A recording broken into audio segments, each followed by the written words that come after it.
तो hello friends, कैसे हो आप सभी। उम्मीद करता हूँ आप सब एकदम खैरियत से होंगे। तो स्वागत है आपका फिर से हमारे चैनल एग्री पाठशाला में। तो आज की इस वीडियो में आपके लिए लेकर आया हूँ बीएससी ऑनर्स एग्रीकल्चर के 6 सेमेस्टर का जो है एग्ज़ाम हुआ था, problematic soil and there management subject का। तो उसकी मैं आपके लिए लेकर आया हूँ आंसर की, जिससे आप लोग चेक कर सकते हैं कि आप लोगों के कितने क्वेश्चन सही है और कितने गलत। तो ज़्यादा टाइम को वेस्ट न करते हुए इस वीडियो की शुरुआत करते हैं। इसका पहला क्वेश्चन है, कौन सा उर्वरक मृदा में अम्लता यानी एसिडिटी पैदा करता है? Ammonium sulphate, sodium nitrate, calcium ammonium nitrate या फिर कैल्शियम नाइट्रेट। तो क्वेश्चन नंबर 1 का आंसर आएगा आपका option number A, ammonium sulphate.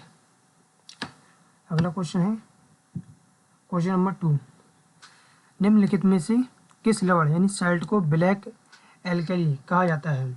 Sodium carbonate, sodium sulphate, sodium chloride या फिर सोडियम हाइड्रोक्साइड। तो क्वेश्चन नंबर 2 का आंसर आएगा आपका option number A, sodium carbonate. अगला क्वेश्चन है क्वेश्चन नंबर 3, सोलनचक मृदा का दूसरा नाम क्या है? क्षारीय मृदा, सोडिक मृदा, लवण क्षार मृदा या फिर लवणीय मृदा। तो क्वेश्चन नंबर 3 का आंसर आएगा आपका ऑप्शन नंबर डी, लवणीय मृदा यानी सैलाइन सोइल। अगला क्वेश्चन है क्वेश्चन नंबर 4, एल्युमिनियम को एक अम्लीय धनायन यानी एसिड कैशन माना जाता है क्योंकि यह Ca2+ आयन के साथ विनिमय कर सकता है, यह पानी में जल अपघटित होकर H+ आयन छोड़ता है, यह पौधों की जड़ों के लिए विषैला है या फिर उपरोक्त सभी। तो क्वेश्चन नंबर 4 का आंसर आएगा आपका ऑप्शन नंबर बी, यह पानी में जल अपघटित होकर H+ आयन छोड़ता है। अगला क्वेश्चन है क्वेश्चन नंबर 5, सिंचाई का पानी मध्यम रूप से सुरक्षित हो सकता है यदि उसमें RSC यानी रेजिडुअल सोडियम कार्बोनेट हो 1.25 MEQL- से कम या फिर 2.5 से ज़्यादा या फिर 1.25 से 2.5 तक या फिर ए और सी दोनों। तो क्वेश्चन नंबर 5 का आंसर आएगा आपका ऑप्शन नंबर सी, 1.25 से 2.5। अगला क्वेश्चन है, लाइम रिक्वायरमेंट शब्द का प्रस्ताव किसने दिया था? स्कूनोवर, स्कोफील्ड, रामामूर्ति या फिर शूमेकर एवं सहयोगी। तो क्वेश्चन नंबर 6 का आंसर आएगा आपका ऑप्शन नंबर डी, शूमेकर एवं सहयोगी। अगला क्वेश्चन है, निम्नलिखित में से किसके आधार पर लवणीयता यानी सैलिनिटी मापी जाती है? SAR, pH या फिर ESP या फिर EC। तो क्वेश्चन नंबर 7 का आंसर आएगा आपका ऑप्शन नंबर डी, EC यानी इलेक्ट्रिकल कंडक्टिविटी होती है, उसके आधार पर लवणीयता यानी मृदा की लवणीयता यानी सैलिनिटी मापी जाती है।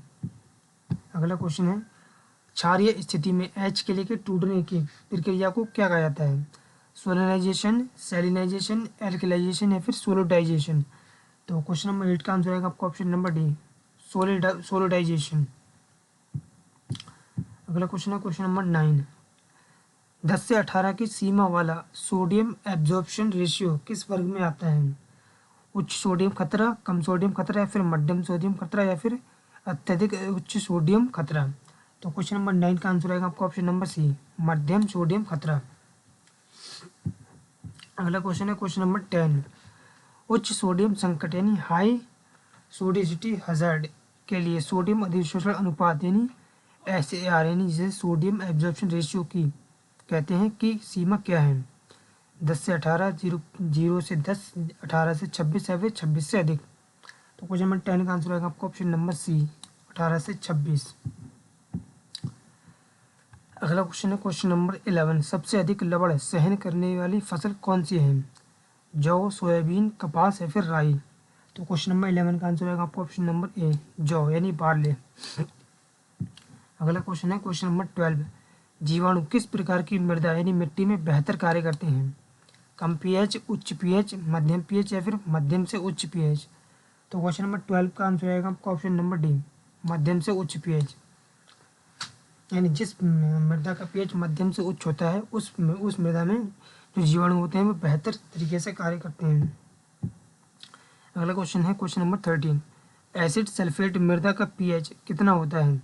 4.5 से अधिक, 4.5 से कम या फिर 4 से अधिक या फिर 4.4 से कम। तो क्वेश्चन नंबर 13 का आंसर है आपका ऑप्शन नंबर डी, 4 से कम।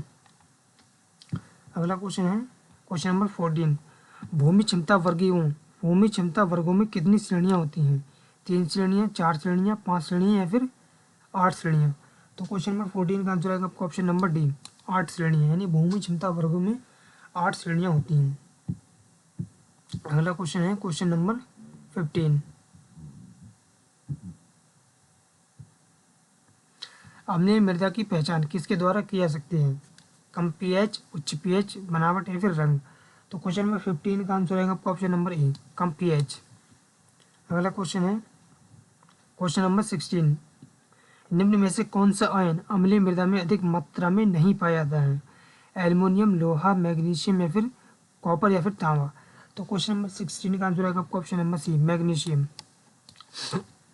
अगला क्वेश्चन है क्वेश्चन नंबर 17, मृदा सुधार के लिए निम्नलिखित में से किस पदार्थ का उपयोग किया जा सकता है? Gypsum, citric acid, phosphoric acid या फिर ऑक्सैलिक एसिड? तो क्वेश्चन नंबर 17 का आंसर आएगा आपका ऑप्शन नंबर ए, जिप्सम। अगला क्वेश्चन है क्वेश्चन नंबर 18, क्षारीय मृदा में फास्फोरस का ग्रहण किस रूप में होता है? H2PO4, HPO4 या फिर PO4 या फिर H2PO4? तो क्वेश्चन नंबर 18 का आंसर आएगा आपका ऑप्शन नंबर सी, PO4 3-। अगला क्वेश्चन है क्वेश्चन नंबर 19,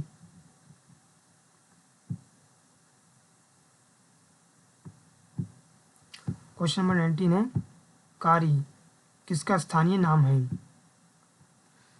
अम्लीय मृदा, लवणीय मृदा, एसिड सल्फेट मृदा या फिर इनमें से कोई नहीं? तो क्वेश्चन नंबर 19 का आंसर आएगा आपका option number C, acid sulphate मृदा। अगला क्वेश्चन है क्वेश्चन नंबर 20, सिंचाई जल का वह लवणीय वर्ग जो सिंचाई के लिए उपयुक्त नहीं है क्या कहलाता है? C1, C3, C4 या फिर C2? तो क्वेश्चन नंबर 20 का आंसर आएगा आपका ऑप्शन नंबर सी, C4।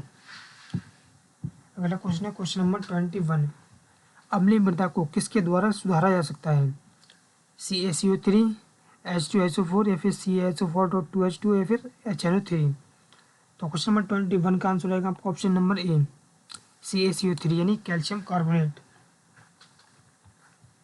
अगला क्वेश्चन है क्वेश्चन नंबर 22, जौ, खजूर और कपास लवण के प्रति कैसे होते हैं? उच्च सहनशील यानी हाई टॉलरेंट या फिर कम सहनशील या फिर मध्यम सहनशील या फिर इनमें से कोई नहीं? तो क्वेश्चन नंबर 22 का आंसर आएगा आपका ऑप्शन नंबर ए, उच्च सहनशील, यानी जो जौ, खजूर और कपास जो होते हैं वो लवण के प्रति उच्च सहनशील होते हैं। अगला क्वेश्चन है क्वेश्चन नंबर 23, निरंतर भारी वर्षा से किसका निर्माण होता है?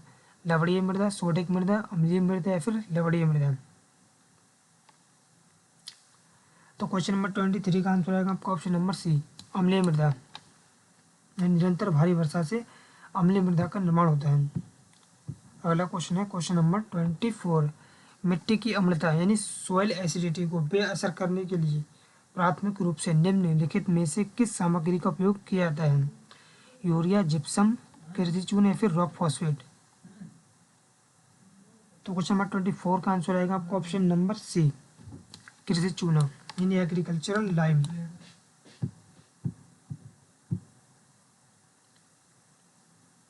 अगला क्वेश्चन है क्वेश्चन नंबर 25, अम्लीय मृदा यानी एसिड सॉइल्स के प्रबंधन के लिए कौन सा रासायनिक सुधारक अत्यंत आवश्यक है?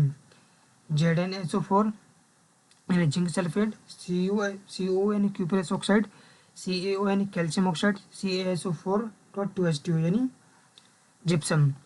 तो क्वेश्चन नंबर 25 का आंसर आएगा आपका ऑप्शन नंबर सी, CaO यानी calcium oxide. Sorry, question number 25 का आंसर आएगा आपका ऑप्शन नंबर डी, CaSO4.2H2 यानी जिप्सम। अगला क्वेश्चन है क्वेश्चन नंबर 26, क्षार मृदा यानी एल्कली सॉइल का पीएच क्या होता है? 8.5 से कम या फिर 8.5 से अधिक या फिर 7 से कम या फिर इनमें से कोई नहीं? तो क्वेश्चन नंबर 26 का आंसर आएगा आपका ऑप्शन नंबर बी, 8.5 से अधिक। अगला क्वेश्चन है क्वेश्चन नंबर 27, क्षारीय मृदा को और क्या कहा जाता है? सफ़ेद क्षार, भूरा क्षार, काला क्षार या फिर लवणीय क्षार? तो क्वेश्चन नंबर 27 का आंसर आएगा आपका ऑप्शन नंबर सी, काला क्षार यानी ब्लैक एल्कली।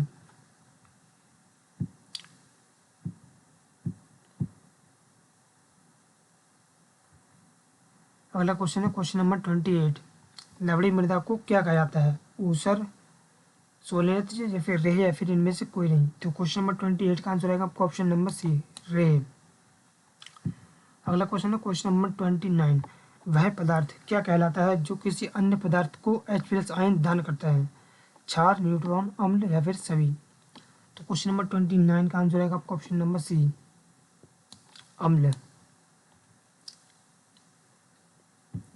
अगला क्वेश्चन है क्वेश्चन नंबर 30। वे घोल जिनका pH 7 से कम होता है क्या कहलाते हैं? अम्लीय, लवणीय, क्षारीय या फिर तटस्थ। तो क्वेश्चन नंबर 30 का आंसर आएगा आपका ऑप्शन नंबर ए, अम्लीय। अगला क्वेश्चन है क्वेश्चन नंबर 31। CaO का CCE मान कैल्शियम कार्बोनेट समतुल्य क्या है? 108, 136, 178 या फिर 160। तो क्वेश्चन नंबर 31 का आंसर आएगा आपका ऑप्शन नंबर सी, 178। अगला क्वेश्चन है क्वेश्चन नंबर 32। चूना क्षमता यानी लाइम पोटेंशियल का प्रस्ताव किसने दिया था? बेकेट, स्कोफिल्ड, रामामूर्ति या फिर रिचर्ड्स। तो क्वेश्चन नंबर 32 का आंसर आएगा आपका ऑप्शन नंबर बी, स्कोफिल्ड। अगला क्वेश्चन है क्वेश्चन नंबर 33। सोडिक मृदा में उगाने के लिए कौन सी फसल सबसे उपयुक्त है? धान, गेहूं, मूंगफली या फिर कपास। तो क्वेश्चन नंबर 33 का आंसर आएगा आपका ऑप्शन नंबर ए, धान। अगला क्वेश्चन है क्वेश्चन नंबर 34। निम्नलिखित में से कौन सा आयन अम्लीय मृदा में नहीं पाया जाता है? कैल्शियम, एल्युमिनियम, लोहा या फिर कॉपर। तो क्वेश्चन नंबर 34 का आंसर आएगा आपका ऑप्शन नंबर ए, कैल्शियम।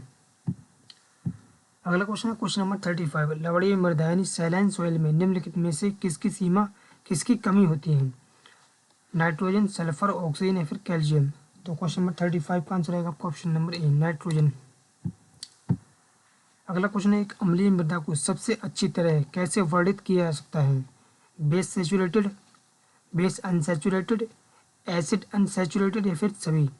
तो क्वेश्चन नंबर 36 का आंसर आएगा आपका option number B, base unsaturated. अगला क्वेश्चन है मृदा pH द्वारा किस प्रकार की मृदा अम्लता मापी जाती है? निष्क्रिय अम्लता, सक्रिय अम्लता या फिर कुल अम्लता या फिर विनिमय अम्लता।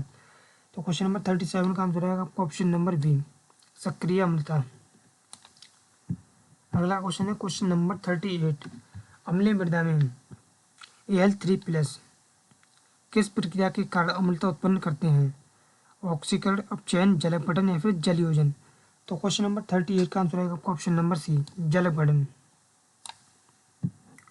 अगला क्वेश्चन है क्वेश्चन नंबर 39। क्षारीय मृदा यानी सोडिक सोइल के सुधार के लिए सबसे अच्छी फसल प्रणाली कौन सी है? धान गेहूँ, ढैंचा धान गेहूँ, कपास गेहूँ या फिर मक्का गेहूँ।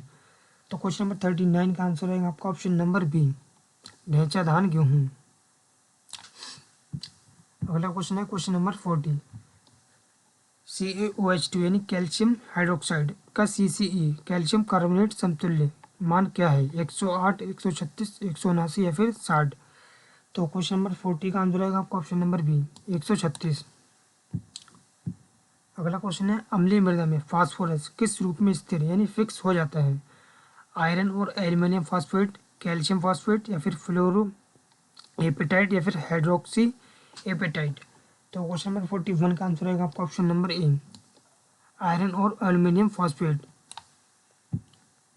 अगला क्वेश्चन है क्वेश्चन नंबर 42। जिस मिट्टी में 5 से 15% CaCO3 यानी कैल्शियम कार्बोनेट होता है उसे किस रूप में जाना जाता है? अत्यधिक चूना वाली मिट्टी, अल्प चूने वाली मिट्टी या फिर चूना रहित मिट्टी या फिर मध्यम चूने वाली मृदा। तो क्वेश्चन नंबर 42 का आंसर आएगा आपका ऑप्शन नंबर बी, अल्प चूने वाली मृदा। अगला क्वेश्चन है क्वेश्चन नंबर 43। बेस असंतृप्त मृदा का अर्थ है क्षारीय मृदा, अम्लीय मृदा, लवणीय मृदा या फिर निम्नीकृत मृदा। तो क्वेश्चन नंबर 43 का आंसर आएगा आपका ऑप्शन नंबर बी, अम्लीय मृदा।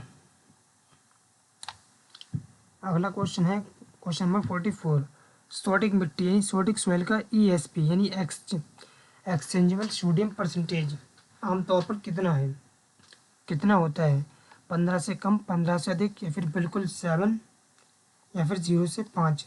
तो क्वेश्चन नंबर 44 का आंसर रहेगा आपका ऑप्शन नंबर बी, 15 से अधिक। अगला क्वेश्चन है क्वेश्चन नंबर 45, लवणीय मिट्टी यानी सैलाइन सॉइल्स की विशेषता उसकी विद्युत चालकता यानी इलेक्ट्रिकल कंडक्टिविटी ईसी से होती है, जो कितनी होती है? तो 4 डेसी सेमेंस प्रति मीटर से अधिक, या फिर 4 डेसी सेमेंस प्रति मीटर से कम, या फिर 8 डेसी सेमेंस प्रति मीटर से अधिक, या फिर 1 से 2 डेसी सेमेंस प्रति मीटर। तो क्वेश्चन नंबर 45 का आंसर रहेगा आपका ऑप्शन नंबर ए, 4 डेसी सेमेंस प्रति मीटर से अधिक। अगला क्वेश्चन है लवणीय मृदा यानी सैलाइन सोइल की प्राथमिक विशेषता निम्नलिखित में से कौन सी है? कम पीएच और उच्च एल्यूमिनियम विषाक्तता, उच्च विद्युत चालकता और अत्यधिक घुलनशील लवण, या फिर उच्च कार्बनिक पदार्थ और अच्छी जल निकासी, या फिर संकुचित संरचना और खराब वायु संचार। तो क्वेश्चन नंबर 46 का आंसर रहेगा आपका ऑप्शन नंबर बी, उच्च विद्युत चालकता और अत्यधिक घुलनशील लवण। अगला क्वेश्चन है क्वेश्चन नंबर 47, क्षारीय मृदा के सुधार के लिए कौन सा मृदा संशोधन सबसे प्रभावी है? जिप्सम, चूना, यूरिया, या फिर सोडियम क्लोराइड। तो क्वेश्चन नंबर 47 का आंसर रहेगा आपका option number B, sorry question number 47 का आंसर रहेगा आपका ऑप्शन नंबर ए, जिप्सम। और जो अम्लीय मृदा होती है उसको सही करने के लिए चूने का प्रयोग किया जाता है। अगला क्वेश्चन है क्वेश्चन नंबर 48, अधिकांश फसलों के बेहतर विकास के लिए आदर्श पीएच सीमा क्या है? 3.5 से 4.5, 5.5 से 7.5, या फिर 8.5 से 10, या फिर 11 से 12.5। तो क्वेश्चन नंबर 48 का आंसर आएगा आपका ऑप्शन नंबर बी, 5.5 से 7.5। अगला क्वेश्चन है क्वेश्चन नंबर 49, निम्नलिखित में से कौन सी अम्लीय मृदा की विशेषता नहीं है? उच्च एल्यूमिनियम और आयरन विषाक्तता, फास्फोरस की कम उपलब्धता, कैल्शियम कार्बोनेट की उपस्थिति के साथ उच्च पीएच, या फिर उच्च वर्षा वाले क्षेत्रों में सामान्य रूप से पाया जाना। तो क्वेश्चन नंबर 49 का आंसर आएगा आपका option number C, calcium carbonate की उपस्थिति के साथ उच्च पीएच। अगला क्वेश्चन है क्वेश्चन नंबर 50, लवणीय मृदा यानी सैलाइन सॉइल्स के प्रबंधन के लिए कौन सी विधि सबसे प्रभावी है?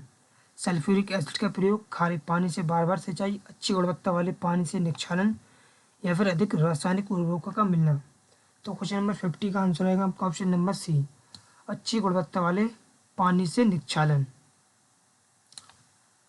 अगला क्वेश्चन है क्वेश्चन नंबर 51, निम्नलिखित में से किस मृदा को ब्लैक एल्कली सॉइल के रूप में जाना जाता है? लवणीय मृदा, क्षारीय मृदा, अम्लीय मृदा, या फिर लेटराइट मृदा। तो क्वेश्चन नंबर 51 का आंसर आएगा आपका ऑप्शन नंबर बी, क्षारीय मृदा। अगला क्वेश्चन है क्वेश्चन नंबर 52, संकुचित मृदा से आमतौर पर कौन सी समस्या जुड़ी होती है? अत्यधिक जल धारण, जड़ों का खराब विकास और कम वायु संचार, उच्च कार्बनिक पदार्थ का संचय, या फिर केंचुओं की गतिविधि में वृद्धि। क्वेश्चन नंबर 52 का आंसर आएगा आपका ऑप्शन नंबर बी, जड़ों का खराब विकास व और कम वायु संचार। अगला क्वेश्चन है क्वेश्चन नंबर 53, पहाड़ी क्षेत्रों में अपर्दन यानी सॉइल इरोजन को कम करने के लिए कौन सी पद्धति सबसे प्रभावी है? गहरी जुताई, सीढ़ीदार खेती और कंटूर फार्मिंग, अत्यधिक सिंचाई, या फिर अधिक रासायनिक उर्वरकों का प्रयोग। तो क्वेश्चन नंबर 53 का आंसर होगा आपका ऑप्शन नंबर बी, सीढ़ीदार खेती और कंटूर फार्मिंग। अगला क्वेश्चन है क्वेश्चन नंबर 54, अम्लीय मृदा यानी एसिडिक सॉइल के निर्माण के लिए निम्नलिखित में से कौन सी स्थिति जिम्मेदार है? क्षारीय धनायनों का निक्षालन, अतिरिक्त सोडियम संचय, उच्च मिट्टी की मात्रा यानी उच्च मिट्टी यानी किले की मात्रा, कैल्शियम कार्बोनेट की उच्च सांद्रता। तो क्वेश्चन नंबर 54 का आंसर आएगा आपका ऑप्शन नंबर ए, क्षारीय धनायनों का निक्षालन। अगला क्वेश्चन है क्वेश्चन नंबर 55, किस प्रकार की मिट्टी एल्यूमिनियम विषाक्तता के प्रति संवेदनशील होती है? अम्लीय मृदा, क्षारीय मृदा, लवणीय मृदा, या फिर पीटी मृदा। तो क्वेश्चन नंबर 55 का आंसर आएगा आपका ऑप्शन नंबर ए, अम्लीय मृदा। अगला क्वेश्चन है क्वेश्चन नंबर 56, शुष्क खेती के लिए कौन सी मृदा संरक्षण विधि सबसे उपयुक्त है?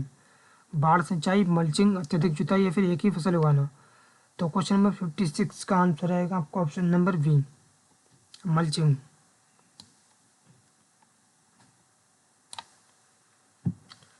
अगला क्वेश्चन है क्वेश्चन नंबर 57। लेटराइट मिट्टी में कम उर्वरता का मुख्य कारण क्या है? उच्च नमी प्रतिधारण, कम कार्बनिक पदार्थ और पोषक तत्वों का निक्षालन, या फिर अत्यधिक नाइट्रोजन सामग्री, या फिर उच्च पीएच स्तर। तो क्वेश्चन नंबर 57 का आंसर आएगा आपका ऑप्शन नंबर बी, कम कार्बनिक पदार्थ और पोषक तत्वों का निक्षालन। अगला क्वेश्चन है क्वेश्चन नंबर 58। कृषि क्षेत्रों में मिट्टी के संकुचन का मुख्य कारण क्या है? भारी वर्षा, रासायनिक उर्वरकों का अत्यधिक उपयोग, भारी मशीनरी का बार बार उपयोग, या फिर कम कार्बनिक पदार्थ। तो क्वेश्चन नंबर 58 का आंसर आएगा आपका ऑप्शन नंबर सी, भारी मशीनरी का बार बार उपयोग। अगला क्वेश्चन है क्वेश्चन नंबर 59। किस प्रकार की समस्याग्रस्त मिट्टी में उच्च मिट्टी की मात्रा के कारण खराब संरचना होती है? खारी मिट्टी, रेतीली मिट्टी, वर्सीटोल, या फिर पीटयुक्त मिट्टी। तो क्वेश्चन नंबर 59 का आंसर आएगा आपका ऑप्शन नंबर सी, वर्टिसोल। अगला क्वेश्चन है क्वेश्चन नंबर 60। निम्नलिखित में से कौन सा कारक मुख्य रूप से मिट्टी के कटाव का कारण बनता है? कम कार्बनिक पदार्थ, वनों की कटाई और भूमि का अनुचित उपयोग, उच्च मिट्टी की उर्वरता, या केंचुओं की उपस्थिति। तो क्वेश्चन नंबर 60 का आंसर आएगा आपका ऑप्शन नंबर बी, वनों की कटाई और भूमि का अनुचित उपयोग। अगला क्वेश्चन है क्वेश्चन नंबर 61। निम्नलिखित में से कौन सा जलभराव वाली मिट्टी का एक सामान्य संकेतक है? केंचुओं की अत्यधिक जनसंख्या, लोहे के ऑक्सीकरण के कारण मिट्टी का लाल भूरा, या फिर अवायवीय स्थितियां और दुर्गंध, या फिर मिट्टी की सांद्रता में वृद्धि। तो क्वेश्चन नंबर 61 का आंसर आएगा आपका ऑप्शन नंबर सी, अवायवीय स्थितियां और दुर्गंध। अगला क्वेश्चन है क्वेश्चन नंबर 62। एसिड सल्फेट मिट्टी किस खनिज की उपस्थिति से पहचानी जाती है, जिसे अक्सर कैट के लिए कहा जाता है? कैल्साइट, जारोसाइट, मोंटमोरलोनाइट, या फिर क्लोरिनाइट। तो क्वेश्चन नंबर 62 का आंसर आएगा आपका ऑप्शन नंबर बी, जारोसाइट। अगला क्वेश्चन है क्वेश्चन नंबर 63। एसिड सल्फेट मिट्टी को यह भी कहा जाता है? कैट के लिए काली मिट्टी, पीटयुक्त मिट्टी, या फिर लाल मिट्टी। तो क्वेश्चन नंबर 63 का आंसर आएगा आपका ऑप्शन नंबर ए, कैट के लिए। यानी एसिड सल्फेट मिट्टी को कैट के लिए भी कहा जाता है। अगला क्वेश्चन है क्वेश्चन नंबर 64। जल भराव वाली मिट्टी में मुख्य समस्या क्या है? उच्च लवणता, ऑक्सीजन की कमी, उच्च पीएच, या फिर पोषक तत्वों की विषाक्तता। तो क्वेश्चन नंबर 64 का आंसर आएगा आपका ऑप्शन नंबर बी, ऑक्सीजन की कमी। अगला क्वेश्चन है क्वेश्चन नंबर 65। ईएसपी का पूर्ण रूप क्या है? विनिमय योग्य सोडियम प्रतिशत, विनिमय योग्य मृदा फास्फोरस, आवश्यक मृदा मापदंड, या फिर अतिरिक्त नमक प्रतिशत। तो ईएसपी का जो फुल फॉर्म होता है वो होता है एक्सचेंजेबल सोडियम परसेंटेज। तो इसका आंसर होगा ऑप्शन नंबर ए, विनिमय योग्य सोडियम प्रतिशत, या फिर एक्सचेंजेबल सोडियम परसेंटेज। इसका आंसर होगा ऑप्शन नंबर ए। अगला क्वेश्चन है क्वेश्चन नंबर 66। ऊसर मिट्टी की समस्या किस राज्य में सबसे आम है? पंजाब, उत्तर प्रदेश, केरल, या फिर तमिलनाडु। तो क्वेश्चन नंबर 66 का आंसर आएगा आपका option number B, Uttar Pradesh. अगला क्वेश्चन है क्वेश्चन नंबर 67। पड़ल किसके प्रबंधन के लिए की जाती है? लवणीय मिट्टी, धान के लिए परागम्य मिट्टी, क्षारीय मिट्टी, या फिर अम्लीय मिट्टी। तो क्वेश्चन नंबर 67 का आंसर आएगा आपका ऑप्शन नंबर बी, धान के लिए पारगम्य मिट्टी। अगला क्वेश्चन है क्वेश्चन नंबर 68। CSSRI केंद्रीय मृदा लवणता अनुसंधान संस्थान कहाँ स्थित है? नई दिल्ली, करनाल, लखनऊ, या फिर जोधपुर। तो क्वेश्चन नंबर 68 का आंसर आएगा आपका ऑप्शन नंबर बी, करनाल। अगला क्वेश्चन है क्वेश्चन नंबर 69। चूने वाली मिट्टी में किस सूक्ष्म पोषक तत्व की कमी आम है? मॉलिब्डेनम, लोहा और जस्ता दोनों, या फिर बोरान। तो क्वेश्चन नंबर 69 का आंसर आएगा आपका ऑप्शन नंबर सी, लोहा और जस्ता दोनों। यानी चूने वाली मिट्टी होती है उसमें लोहा और जस्ता दोनों की कमी पाई जाती है। अगला क्वेश्चन है क्वेश्चन नंबर 70। किस राज्य में लवण प्रभावित मिट्टी यानी सेल्ट अफेक्टेड सॉइल के तहत अधिकतम क्षेत्रफल है? पंजाब, गुजरात, उत्तर प्रदेश या फिर राजस्थान? तो क्वेश्चन नंबर 70 का आंसर आएगा आपका ऑप्शन नंबर बी, गुजरात। अगला क्वेश्चन है क्वेश्चन नंबर 71। गेहूं के प्रसिद्ध भाल क्षेत्र किससे प्रभावित है? अम्लता, लवणता, जलभराव या फिर सोडिसिटी? तो क्वेश्चन नंबर 71 का आंसर रहेगा आपका ऑप्शन नंबर बी, लवणता यानी सैलिनिटी। अगला क्वेश्चन है क्वेश्चन नंबर 72। मॉलिब्डेनम की कमी किस प्रकार की मिट्टी में होती है? लवणीय मिट्टी, अम्लीय मिट्टी, सोडिक मिट्टी या फिर चूने वाली मिट्टी? तो क्वेश्चन नंबर 72 का आंसर रहेगा आपका ऑप्शन नंबर बी, अम्लीय मिट्टी। अगला क्वेश्चन है क्वेश्चन नंबर 73। लवणीय सोडिक मिट्टी के सुधार के लिए क्या किया जाता है? जिप्सम डालना, लीचिंग यानी छाननी करना या फिर जिप्सम प्लस लीचिंग या फिर चूना डालना? तो क्वेश्चन नंबर 73 का आंसर रहेगा आपका option number C, gypsum plus leaching. अगला क्वेश्चन है क्वेश्चन नंबर 74। चौपांस क्या है? कश्मीर घाटी की अम्लीय मिट्टी, गुजरात की लवणीय मिट्टी, महाराष्ट्र की काली मिट्टी या फिर तमिलनाडु की लाल मिट्टी? तो क्वेश्चन नंबर 74 का आंसर रहेगा आपका ऑप्शन नंबर बी, गुजरात की लवणीय मिट्टी। अगला क्वेश्चन है क्वेश्चन नंबर 75। सोडिक मिट्टी के सुधार के लिए जैव संशोधक यानी बायो अमेंडमेंट कौन सा है? प्रेसमुड, गोबर की खाद, जलभराव वाली मिट्टी या फिर ये सभी? तो क्वेश्चन नंबर 75 का आंसर रहेगा आपका ऑप्शन नंबर डी, ये सभी। यानी सोडिक मिट्टी के सुधार के लिए जैव संशोधक होते हैं वो प्रेमचूट भी होते हैं, गोबर की खाद भी होती है और जलभराव वाली मिट्टी भी होती है। तो क्वेश्चन नंबर 75 का आंसर रहेगा आपका ऑप्शन नंबर डी। तो फ्रेंड्स, आज की इस वीडियो में मैंने आपको बीएससी ऑनर्स एग्रीकल्चर के 6 सेमेस्टर का जो एग्ज़ाम होता है problematic soil and there management subject की, उसकी मैंने आपको आंसर की उपलब्ध कराई। तो आप लोग कमेंट बॉक्स में जरूर बताइएगा कि आप लोगों के कितने क्वेश्चन सही गए और आप लोगों का कितना स्कोर रहा। तो अगर आपकी वीडियो पसंद आई हो तो इसको लाइक करना, कमेंट्स करना, शेयर करना और हमारे चैनल एग्री पाठशाला को सब्सक्राइब करना।